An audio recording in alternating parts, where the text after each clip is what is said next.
അടിസ്ഥാന സൗകര്യങ്ങൾ നമ്മൾ ഒരുക്കിയിട്ടുണ്ട്. ആ രീതിയിൽ നമ്മുടെ പുതിയ തലമുറയെ പാകപ്പെടുത്തി കൊണ്ടുവരുന്നു.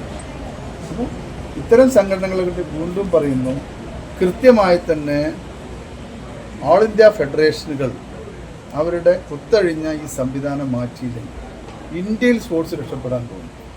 ഈ ഒളിമ്പിക് അസോസിയേഷനുമായി ബന്ധപ്പെട്ട് നേരത്തെ പറഞ്ഞിരുന്നു. അപ്പോൾ അതിലൊക്കെ ഈ PT ഉഷയ്ക്ക് കൂടുതൽ ഇടപെടലുകളൊക്കെ നടത്താൻ പറ്റും. അവരുടെ ഒരു നിലപാടിനെ എങ്ങനെ നോക്കിയതാണ്? അതല്ലേ ഞാൻ തുടക്കത്തിൽ പറഞ്ഞത്. പാരമ്പര്യമായി നമ്മുടെ കേരളത്തിൻ്റെ തനതായിട്ടുള്ള ഒരു കായിക സംവിധാനത്തിൽപ്പെട്ടതാണ് കളരി. പാരമ്പര്യമായ ആയോധന കലയല്ലേ. അതിനെ മത്സരത്തിൽ നിന്ന് മാറ്റി നിർത്തിയപ്പോൾ കേരളത്തിന് നഷ്ടപ്പെട്ട് 19 മെഡലുകളാണ്. പ്രദർശന മത്സരത്തിൽ അത്രയും മെഡലുകൾ നമുക്ക് ലഭിച്ചു. ഇത് പറയണ്ടേ? കേരളത്തിലെ ഗവൺമെൻറ്റിൻ്റെ കീഴിൽ തന്നെയാണ് PT ഉഷ വളർന്ന് കായികതാരമായത്. എന്താ സംശയം ഉണ്ടായിരിക്കെങ്കിലും? അങ്ങനെയുള്ള ഒരാൾ ഇന്ത്യൻ ഒളിമ്പിക്സ് കമ്മിറ്റിയുടെ പ്രസിഡൻ്റായിരിക്കുമ്പോൾ കേരളം പോലൊരു സംസ്ഥാനത്തിന് ഏറ്റവും സാധ്യതയുള്ള നമ്മൾ വളർത്തേണ്ട ഒരു കായിക ഇനത്തെ ചവിട്ടി പുറത്താക്കുമ്പോൾ കോടതി പറഞ്ഞല്ലോ അവരോട്, അവരത് ചെയ്യണ്ടേ? ഈ നാടിനോടൊരു പ്രതിബദ്ധത അവർക്ക് വേണ്ടേ? അവർ ഓൾ ഇന്ത്യ ലെവലിലുള്ള പ്രസിഡൻ്റൊക്കെ ആയിരിക്കാം, പക്ഷെ കേരളത്തിൽ നിന്ന് വരുന്ന, താൻ വളർന്നു വന്ന ഒരു സ്ഥലത്ത് നിന്നും വരുന്ന, സംസ്ഥാനത്ത് നിന്ന് വരുന്ന, ഇത്രയും ആ സംസ്ഥാനത്തിന് ഇത്രയും മെഡലിൽ കിട്ടേണ്ട ഒരു കായിക ഇനത്തെ പുറത്താക്കുമ്പോൾ അത് പറയാതിരിക്കാൻ പറയണ്ടേ? പിന്നെ ആരാ പറയാനുള്ളത്? നമ്മൾ തന്നെ പറയേണ്ടത്. അപ്പോൾ ഇവരെ ഇത്തരം വിമർശനങ്ങളൊന്നും എന്നെ ബാധിക്കുന്ന പ്രശ്നമാണ്. അത്തരം വിമർശനവും ഭയപ്പെടുത്തലൊക്കെ അവർ സ്വന്തം നടത്തിയാൽ മതി. എൻ്റെ അടുത്ത് ഇതൊന്നും ഉണ്ടാകില്ല. ഇതിപ്പോൾ സ്പോർട്സാണ്. ഈ മത്സരങ്ങൾക്ക് പുറപ്പെടുന്നതിന് മുമ്പ് ദർബാർ ഹാളിൽ വെച്ച് നമ്മൾ മീറ്റിംഗ് കൂടിയല്ലോ. ആ മീറ്റിങ്ങിൽ വെച്ച് പറഞ്ഞല്ലോ ഇപ്രാവശ്യം പെർഫോമൻസ് എങ്ങനെയാവും. ഞാൻ തന്നെ പറഞ്ഞു അവരോട്, ഞാൻ തന്നെ എല്ലാ സംഘടനകളും ഇരിക്കുമ്പോൾ പറഞ്ഞു, നിങ്ങൾ ഇത്തവണത്തെ പെർഫോമൻസിൽ എനിക്ക് സംശയമുണ്ട് എന്ന് ഞാൻ പറഞ്ഞു കഴിഞ്ഞു. അന്നേ പറഞ്ഞതാ. ഇവരിപ്പോഴല്ലേ പറഞ്ഞു. ഈ മത്സരത്തിന് പോകുന്നതിന് മുമ്പ് ഞാൻ പറഞ്ഞിട്ടില്ല അവിടെ ഇപ്രാവശ്യം നമുക്ക് അത്ര ശുഭകരമാകാൻ സാധ്യതയില്ല എന്ന് നിങ്ങളെ പെർഫോമൻസ് എനിക്ക് മനസ്സിലാവും. ഇത് ഗവൺമെൻറ് അല്ല കായിക താരങ്ങളെ കൊണ്ടുപോകുന്നത്. അതിൽ പണം കൊടുക്കുന്നത് നമ്മളാണെങ്കിലും ഇത് തയ്യാറെടുപ്പിക്കേണ്ടതും ചാമ്പ്യൻഷിപ്പുകൾ നടത്തി ആളുകളെ കണ്ടെത്തുന്ന കായിക സംഘടനകളാണ്. അത് ജനങ്ങൾ ആദ്യം മനസ്സിലാക്കും. ഈ വിമർശിക്കുന്നവർ ആദ്യം മനസ്സിലാക്കേണ്ടത് ഇതാണ്. വീണ്ടും വീണ്ടും പറഞ്ഞുകൊണ്ടിരിക്കുന്നത്, ഈ സംവിധാനത്തിൽ മാറ്റം വന്നാൽ മാത്രമേ ഇന്ത്യയിലെ സ്പോർട്സ് രക്ഷപ്പെടൂ. കേരളത്തിലെ മാത്രമല്ല, ഇന്ത്യയിലെ കായിക രംഗം രക്ഷപ്പെടണമെങ്കിൽ ഈ സംവിധാനത്തിൽ മാറ്റമുണ്ടാകും. അത് ബഹുമാനപ്പെട്ട കഴിഞ്ഞ യൂണിയൻ മിനിസ്റ്ററോട് പറഞ്ഞു.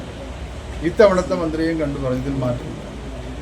ഇതിന് കൃത്യമായിട്ടുള്ള പോളിസി ഉണ്ടാവണം. കേരളം പോളിസി ഉണ്ടാക്കി, കേന്ദ്രത്തിൽ പോളിസി ഉണ്ടാവണം. ഇപ്പോൾ കേന്ദ്രത്തിൽ പോളിസിയുടെ ഫ്രെയിംവർക്ക് നടന്നുകൊണ്ടിരിക്കുകയാണ്. അപ്പോൾ ഇതെല്ലാം തന്നെ ബേസിക്കായുള്ള കാര്യങ്ങൾ നമ്മൾ ചെയ്തുകൊണ്ടിരിക്കുന്നു. ഇപ്പോൾ ഒരു ദിവസം കൊണ്ടും ഇതിന് ഞങ്ങൾ ചെയ്യുന്ന വർക്കിനുള്ള റിസൾട്ടൊന്നും വരും. ഘട്ടം ഘട്ടമായി തന്നെ കായിക താരങ്ങൾ പറഞ്ഞിട്ടുള്ള പ്രധാനപ്പെട്ട ഒരു കാര്യം, അവിടെ ഫിക്സഡ് മാച്ച് നടന്നു എന്നുള്ളത് മന്ത്രി പറഞ്ഞത് മനോവിഷമം ഉണ്ടാക്കി. അപ്പോൾ അതിൽ മന്ത്രി മാപ്പ് പറഞ്ഞില്ല എന്നുണ്ടെങ്കിൽ മെഡൽ തിരിച്ചു നൽകും എന്നുള്ളതാണ്. അല്ല, അവിടെ ഫിക്സഡ് മാച്ച് നടന്നില്ല.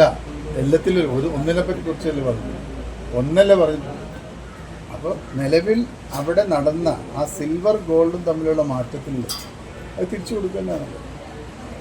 അത് തിരിച്ചു കൊടുത്ത് ഒരു മാന്യമായ മത്സരം നടത്തിയ ഈ പറയുന്ന മത്സരമാണെങ്കിൽ, ഹരിയാനയിൽ നടന്ന അഡ്ജസ്റ്റ്മെൻ്റ് ആണെങ്കിൽ ഏതോ ആട്ടെ, അവിടെ ഫെഡറേഷൻ പിരിച്ചുവിടുമെന്ന് ഓൾ ഇന്ത്യ ഫെഡറേഷൻ്റെ ആളുകൾ പറഞ്ഞപ്പോൾ ഇത് കൊടുത്ത് സറണ്ടർ ചെയ്ത് പോരുകയും ചെയ്തു. അതുണ്ടായിരുന്നു. പിന്നെ തിരിച്ചു കൊടുക്കുകയാണെങ്കിൽ ഈ സിൽവർ കൊടുത്ത് ഗോൾഡ് തിരിച്ചു വാങ്ങി വരട്ടെ. അപ്പോൾ അങ്ങനെയുള്ള ചെറിയ ചെറിയ കാര്യങ്ങളൊന്നും സംസാരിച്ച് സമയം കളയേണ്ട അല്ല ഈ വിഷയം. നിങ്ങൾ ഉദ്ദേശിക്കുന്ന ഏറ്റവും വലിയ താല്പര്യത്തോടു കൂടി നമ്മുടെ നാടിൽ വരാൻ പോകുന്ന കാലഘട്ടം എന്നത് കായിക രംഗത്ത് വലിയ, പക്ഷേ ഈ 19 മെഡൽ കൂടി ഉണ്ടാവുമായിരുന്നെങ്കിൽ ഇത്തരത്തിലൊരു വിമർശനത്തിൻ്റെ ആവശ്യമേ വരാൻ സാധ്യതയില്ലല്ലോ. അതിനുവേണ്ടി എന്ത് ചെയ്യും? ഇപ്പോൾ ഒരു ഫെഡറേഷൻ, ഞാൻ ആ ഫെഡറേഷനെ പറയാനാക്കി, ഒരു സ്വർണം ഒരു സംസ്ഥാനത്തിന് ആദ്യം കൊടുത്തു, ഒരു സെറ്റിൽമെൻ്റ് ഉണ്ടായി. നിങ്ങൾക്ക് സ്വർണം ഹരിയാന എടുക്കട്ടെ, സിൽവർ കേരളം വാങ്ങി, അതിന് സെറ്റിൽ ചെയ്ത് പോകുന്നു സംഘടന. ഒരു അസോസിയേഷൻ, കേരളത്തിൽ ഒരു അസോസിയേഷൻ ചെയ്തതാണ് ഈ ദേശീയ ഗെയിംസിൽ. അപ്പോൾ ഇതൊക്കെ നമുക്ക് അനുവദിക്കാൻ കഴിയും. ഇവിടെ നമ്മൾ കാണേണ്ടതും കേൾക്കേണ്ടതും മത്സര ഇനങ്ങളിൽ ഇനിയും നമുക്ക് കൂടുതൽ ഉയരങ്ങളിൽ എത്തണമെങ്കിൽ സംഘടനകൾ കുറേ കൂടി കാര്യക്ഷമമായി പ്രവർത്തിക്കണം. ഇപ്പോൾ ഒളിമ്പിക്സിനായിട്ടുണ്ടല്ലോ ഇന്ത്യയിൽ നിന്ന് ധാരാളം ആളുകൾ പോകുന്നുണ്ട്. നമ്മളെ റിസൾട്ട് എന്താണ്? നമ്മുടെ റിസൾട്ട് ഒളിമ്പിക്സിൽ കഴിഞ്ഞ 3 ഒളിമ്പിക്സിൻ്റെ റിസൾട്ട് എടുത്ത് നോക്കും, എന്താ ഉള്ളത്? അതിന് കാരണം എന്താ? ജനസംഖ്യയിൽ ലോകത്ത് ഏറ്റവും വലിയ രാജ്യമല്ലേ നമ്മൾ ജനസംഖ്യ അടിസ്ഥാനത്തിൽ നോക്കുകയാണെങ്കിൽ. ഇത് ഓൾ ഇന്ത്യ തലത്തിലാണ്. ഓൾ ഇന്ത്യ തലത്തിൻ്റെ ഞാൻ പറയുന്നത്, ഓൾ ഇന്ത്യയിൽ ഇന്ത്യയിൽ ഒളിമ്പിക്സിൽ എത്ര ആളുകൾ പങ്കെടുക്കുന്നുണ്ട്? നമ്മുടെ റിസൾട്ട് എന്താ? അത് മാറണമെങ്കിൽ എന്നുള്ളതല്ലേ ഞാൻ കഴിഞ്ഞ ആഴ്ചയും പറഞ്ഞത്. കായിക സംഘടനകൾ, ഒരേ കായിക സംഘടന 4ഉം 5ഉം ആയിട്ടാണ് പ്രവർത്തിക്കുന്നത്. ഒന്നിച്ച് പ്രവർത്തിക്കണമെന്നല്ലേ പറഞ്ഞു. അത് പറഞ്ഞത് തെറ്റാണ്. പിന്നെ ചില സമയങ്ങളിൽ പണം ലഭിക്കാൻ കുറച്ച് താമസമുണ്ടായി. പക്ഷേ കായിക സംഘടന എല്ലാവരും നമ്മൾ ആക്ഷേപിച്ചിട്ടുണ്ട്. ദേശീയ ഗെയിംസ് അനൗൺസ് ചെയ്തു, ഏറ്റവും കൂടുതൽ സൗകര്യങ്ങൾ ചെയ്തല്ലോ. ആരും പറയാത്തന്നെ ചെയ്തല്ലോ. അതെല്ലാ പ്രാവശ്യവും ചെയ്യുന്നതാണല്ലോ. ഇപ്പോൾ പണം വാങ്ങുന്ന സംഘടനകളിൽ നിന്നുണ്ടല്ലോ, നേരിട്ട് ബഡ്ജറ്റിൽ നിന്ന് വാങ്ങുന്ന സംഘടനകൾ, അവരെന്ത് ചെയ്തു? അവരാണല്ലോ ഇപ്പോൾ ഈ വിമർശനവുമായി നടക്കുന്നത്. അത് കണക്കിലുണ്ടല്ലോ, സർക്കാരിൻ്റെ ജിയോ ഉണ്ടല്ലോ, അതെടുത്ത് പരിശോധിച്ചു. അപ്പോൾ ഈ കുട്ടടി എന്ന് ഉദ്ദേശിച്ചത് അത് തന്നെയാണ്. ഇപ്പോഴും അതിൽ തന്നെ ഉറച്ചു നിൽക്കുകയാണ്. അതിലൊന്നൊരു വ്യത്യാസമില്ല. ഇവിടെ ഇത് നന്നാവാൻ പാടില്ല എന്ന് കരുതുന്ന കുറേ ആളുകൾ, അവരുടെ മനോഭാവത്തിൽ മാറ്റമുണ്ടാവും. ഇത് നന്നാവണമെന്ന് ആഗ്രഹിക്കുന്ന ധാരാളം ആളുകൾ വേറെയും അവരുടെ പ്രവർത്തനത്തിന് ഇതുകൊണ്ട് പിന്നോട്ടടിക്കും. ഇതിൽ മറ്റൊരു വിമർശനത്തിൻ്റെയോ അല്ലെങ്കിൽ ഇത്തരത്തിൽ അഭിപ്രായം പറയേണ്ട ഒരാവശ്യമുണ്ട്. അപ്പോൾ ഛത്തീസ്ഗഡിൽ വെച്ച് ഈ പറയുന്ന കക്ഷി എന്തിനാ വെറുതെ അസംബ്ലി 400 കോടി രൂപയോളം ഈ മേഖലയിൽ നമ്മൾ ചെലവഴിച്ചിട്ടുണ്ട്, അടിസ്ഥാന സൗകര്യങ്ങൾ വികസിപ്പിക്കുന്നു. മറ്റൊരു കോൺക്ലേവിൽ വെച്ച് ഏകദേശം 5000 കോടിയോളം രൂപയുടെ ഇൻവെസ്റ്റ്മെൻറ്റ് നമുക്ക് ഓഫർ വന്ന് അതിൽ പല പ്രപ്പോസലുകൾ ഇപ്പോൾ നടന്നുകൊണ്ടിരിക്കുന്നു. അപ്പോൾ അതൊക്കെ അവിടെ നടക്കും. വിദ്യാഭ്യാസ മേഖലയിലുള്ള പാഠപുസ്തകങ്ങൾ കൊണ്ടുവരുന്ന അടക്കമുള്ള കാര്യങ്ങൾക്ക് തീരുമാനം നടക്കാൻ പോകും. അപ്പോൾ ഇതെല്ലാം തന്നെ അവിടെ നടന്നു. ഇതിലൊന്നും ഇവരുടെ ആരുടെയും ഈ പറയുന്ന സംഘടനകളെ ഇപ്പോൾ ഒളിമ്പിക്സ് അസോസിയേഷനും അവരൊന്നും സപ്പോർട്ട് ചെയ്യുന്നത് ഇതിൽ പറയും. ഇവിടെ ഒളിമ്പിക് അസോസിയേഷൻ ചെയ്യുന്നത് ഇവിടുത്തെ ഇത്തരം കാര്യങ്ങളിൽ കേരളത്തിൻ്റെ താല്പര്യം സംരക്ഷിക്കാനാണ് ശ്രമിക്കുന്നത്.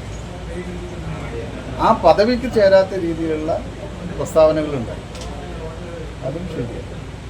ഇവിടെ കായിക സംഘടനകൾ എല്ലാവരും ഈ പണം ദുരുപയോഗം ചെയ്യുന്നു നമ്മൾ പറഞ്ഞിട്ടുണ്ട്. ചില അസോസിയേഷനുകൾ അതിൽപ്പെട്ടതാണ് കേരളത്തിലെ ഹോക്കി അസോസിയേഷൻ. അപ്പോൾ അതവർ ചെയ്തുകൊണ്ടിരിക്കുന്നത് കഴിഞ്ഞ 10 വർഷമായി ക്വാളിഫൈ ചെയ്യാൻ കഴിഞ്ഞിട്ടുണ്ട്.